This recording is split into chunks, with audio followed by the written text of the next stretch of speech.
many jobs I have, I'm kind of like a terrible joke. I have lots of different jobs in lots of different spaces, but one of them is working with an organization called Rewiring America.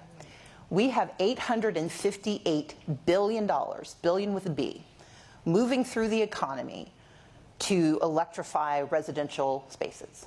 Basically, that means, induction stoves, heat pump water heaters, heat pump HVAC systems. Someone's got to install them. It's 121 million households that will need these pieces of equipment. Right now, we are missing 1.4 million people in the workforce to install this equipment. Of that 1.4 million, 700,000 should be women. We live in those houses. We turn on that thermostat. We are the ones using that equipment. Why shouldn't we be the ones installing it? And so the work that I'm doing with Rewiring is thinking about how do we ensure not only that the money gets to the households, but that the people installing the equipment look like the people in those households, that they're women, that they're people of color. And that means providing access to training.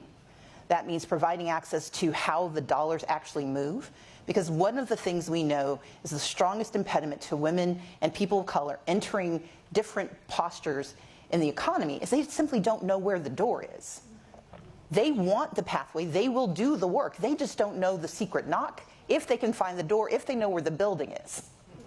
And so part of the opportunity is having a secretary like Secretary Raimondo who is saying, I'm going to hold the person with the purse strings accountable for welcoming you in, but we also have the responsibility when we're hiring someone to come and install our newly funded heat pump to ask, do you have women who work with you? Let me see what your workforce looks like. Part of our opportunity as individuals is to ask the questions of who's providing our service. But most of the time we get so wrapped up in trying to get it done fast that we forget that we are also the purveyors of this opportunity.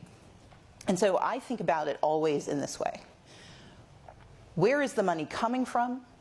Who is it going to? And who does it touch along the way? And as we think about the building trades, every one of those buildings will likely house either a family or a business. Which businesses are going into those buildings? Who's doing the construction? Who is doing the financial services, managing those loans? Who's doing those pieces? And at each of those junctures, we need to look at who gets to touch the dollar.